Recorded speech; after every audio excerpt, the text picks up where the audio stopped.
welcome to the Top Tenor Show. I'm Liv. And I'm James. Today, we're diving into the 10 worst games ever made, at least according to Liv and I. So brace yourselves, this is the definitive list of games to never purchase. Unless it's a gag gift, and then in which case, I'll mail all of them to Liv at 1234 Liv Can't Beat James Boulevard in the town of Dead Last. We'll see about that. Let's dive into these terrible games, shall we? Starting off our list of worst games, we have Balan Wonderworld. This game promised a whimsical adventure, but delivered a lackluster experience that honestly feels like a chore rather than a fun escapade.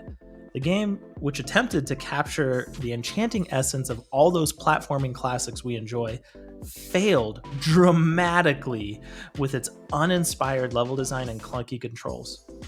Each of the worlds, while visually distinct, is marred by repetitive gameplay and puzzles that don't give you any challenge whatsoever. The excitement of discovering new costumes, which should have been fun, and a central feature meant to add depth and variety, quickly dissipates as players realize many abilities are underwhelming and poorly implemented, and that led to a lot of frustration rather than delight. Moreover, the narrative is as thin as it is confusing, doing little to engage players or enhance the gameplay. The story, which revolves around the enigmatic maestro Balan, lacks coherence and fails to provide a compelling reason to push through the game's numerous levels. Couple that with a forgettable soundtrack and the occasional technical glitch, the game felt like a half-baked product that needed more time and development. In an era where platformers have seen really innovative and engaging additions, Balan Wonderworld feels like a step back, a missed opportunity that neither captivates nor entertains, leaving us as players with a sense of disappointment and unfulfilled potential. When a game starts to feel like a chore, you might as well pick up something else. Coming in at number 9, we have the worst game in the Sonic franchise, and that's Sonic 06. This video game is the equivalent of a popcorn flick, where the popcorn is slightly burnt and you're not sure if the butter is just actually yellow paint. It's a game that ambitiously tries to leap forward, but ends up tripping over its own shoelaces, assuming it can even tie them in the first place. Marketed as a bold reimagining of the beloved Blue Blur, it instead serves as a cautionary tale about the perils of rushing a game to market, presumably because someone lost a bet. Don't know if that's true or not, but Sonic 06, you really sucked. This game offers a narrative so convoluted you might suspect it was penned in a fever dream. The game introduces a romance between Sonic and a human princess that not even the most fan fiction obsessed corners of the internet asked for. Seriously, no one asked for that. Gameplay wise, this game is like a roller coaster that's both horrifying and broken.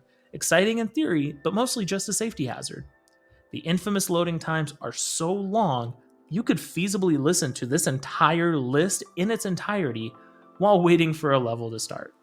Okay, it may not be that bad, but it was pretty darn close.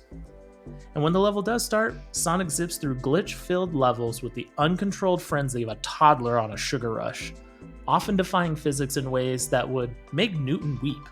In short, this game, it's an unforgettable ride for all the wrong reasons. I heard this game was bad, but I didn't know it was that bad. And that Sonic was in love with a human as a plot point.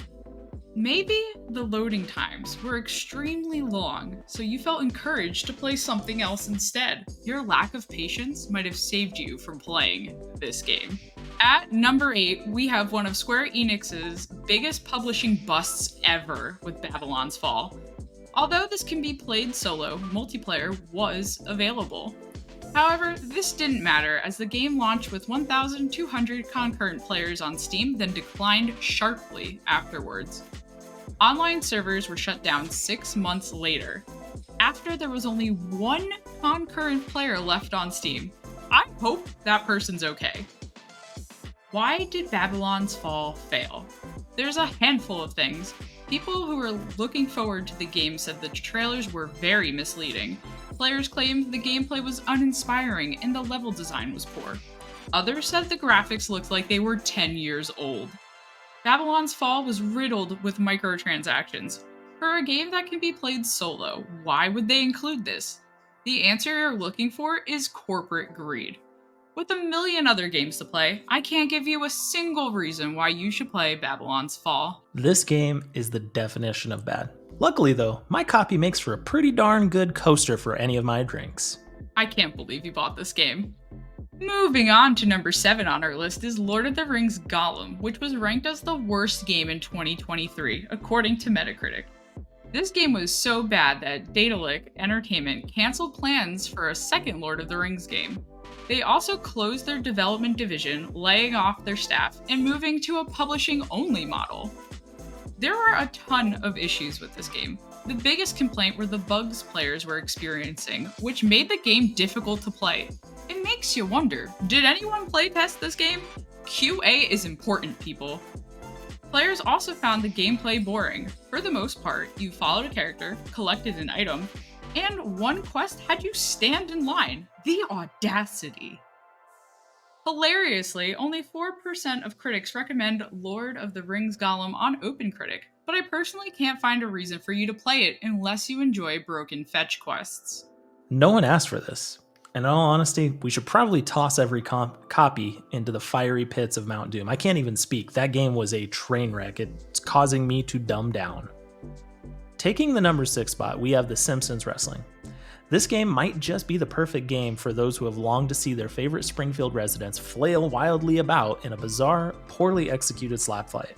Released for the OG PlayStation, this game takes the beloved characters from the franchise and drops them into a wrestling ring, presumably after the animators decided to take a long lunch break and never came back. This result? A clunky, visually unappealing mashup that feels less like a wrestling match and more like a chaotic family reunion where everyone forgot to take their medication. The controls in Simpsons Wrestling are about as responsive as a sleeping sloth, and the graphics made it look like the game was designed during a power outage. Each match is an exercise in frustration, with characters bouncing around the rings as if the laws of physics were merely suggestions. Playing Simpsons Wrestling, it's akin to watching a beloved sitcom long past its prime. You want to love it out of nostalgia, but deep down, you know it's just not good anymore. So if you ever feel the urge to revisit this title, maybe, just maybe, watch a classic episode instead. It's a much better way to spend your time in Springfield. I didn't even know The Simpsons had a wrestling game. Too bad it didn't work out though, because a silly alternative to the typical WWE game would have been a very fun option to have. At the number 5 spot on our list this week, we have Skull Island: Rise of Kong. The launch of this game had me laughing for days. Imagine watching a cutscene, then in the middle of it, there's a random placeholder image. Who playtested this? How do you let this happen? The visuals were atrocious, but that was only one of the game's problems. Players described this game as boring, which is probably the worst insult you can use to describe a video game. Skull Island: Rise of Kong was also full of bugs. This isn't all that surprising when I found out that Game Mill Entertainment gave Iguana Bee 1 year to develop the game. This atrocity is disheartening because I would have loved to play a King Kong game. Can someone else please make one? The bar is truly on the floor, as it can't be much worse than this. When you think of Kong and Skull Island, you think of the Hollywood blockbuster movies of recent years. You don't think of this turd of a game.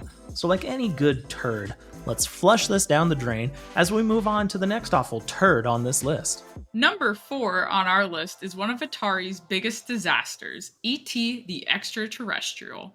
Warshaw was given only 5 weeks to develop this game to ensure it would be out by Christmas.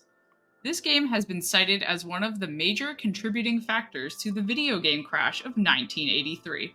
But wait, there's more. A conspiracy theory in 1983 stated that there were too many copies of E.T., that the cartridges were secretly buried in a landfill in New Mexico. When James told me this, I couldn't believe it.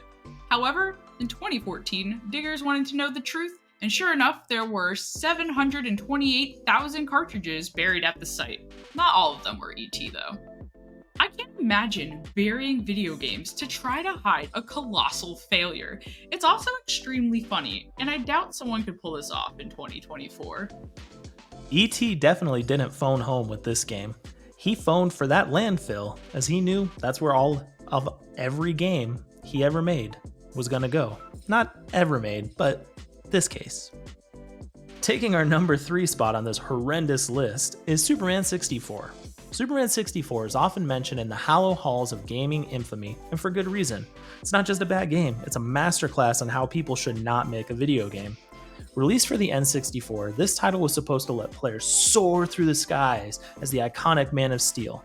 Instead, it shackles Superman with clunky controls and a series of insipid, infuriatingly difficult tasks that make flying through a virtual metropolis about as enjoyable as filing taxes in a tornado.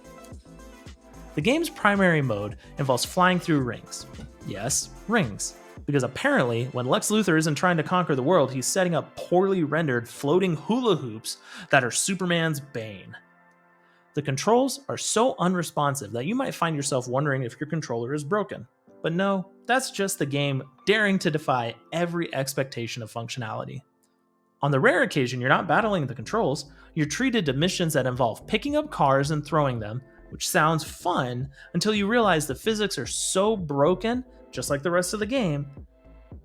Graphically, it's a foggy, murky mess with textures so bland they make my morning oatmeal seem exciting. Superman 64 didn't just miss the mark. It flew into the next country, the next world, the next universe, and landed in a dumpster way the heck over there. It's a stark reminder that even superheroes can fail spectacularly when handled with such carelessness. Over the years, it seems like superhero games are either a hit or a miss. Maybe one day someone will give Superman the game he deserves. In second place for the top 10 worst video games is The Day Before. Truthfully, I thought they were going to be slapped with a lawsuit because of how similar the font was to The Last of Us. Many people consider The Day Before to be a scam. They showed very little of the game before it was available for sale. Honestly, shame on you if you bought this game. Fantastic was accused of plagiarism and soliciting unpaid labor. Despite this type of mismanagement, the game launched in early access. Then, 4 days later, removed from digital stores. This was a multiplayer game that had servers available for 1 month before Fantastic closed its doors. With all of this behind the scenes issues going on, it shouldn't be a surprise that this game launched with technical issues. Players claimed the world was bare and empty, which is not what an MMO apocalypse game should be. Personally, I'm very surprised The Day Before ever even launched, even though it was short-lived anyway. We need to stop and offer thanks to the gaming gods for making sure this scam never got to see the true light of day. The top game, or failed game this week, is none other than the notorious Shaq Fu. What happens when you mix Shaquille O'Neal and Kung Fu together? You get this train wreck of a game. This game is easily the worst 2D fighting game ever made, and it goes out of its way to make you, as the player, feel like throwing your controller against the wall in rage. Released in 1994, which was a very weird time for gaming as so many celebrities were part of licensing deals that made literally no sense, honestly, Shaq Fu was the worst offender of them all. While the graphics were decent for the time, everything else was a train wreck happening on repeat over and over. Clunky controls. Heck, Shaq himself was the worst character you could pick. This game should never have been made. In a random bit of fact I got to give Liv, there was even a gamer who was so frustrated with Shaq Fu, they created a website dedicated to acquiring every copy in existence just to destroy it. Talk about dedication. There were some truly awful games on this list, but the last time I checked, only Shaq Fu had someone destroying every copy ever made, and that's why it takes number 1 spot on this week. Listen, Shaq, I love you, man. You brought me so much happiness as a Lakers fan over the years. I'm so sorry your video game was this awful. You deserve better, King. Alright, it's time to tally up the score. We only had 2 joint picks this week, which were Lord of the Rings Gollum and Superman 64. With 8 individual picks left on the table, we've managed to tie by having 4 each. How do we keep doing this? I don't know. However, with it being the worst games list, I'm okay letting this one end as a tie, as I sure as heck don't want to be the one to take that victory home. That's a fair point. Who wants to be the biggest loser after all?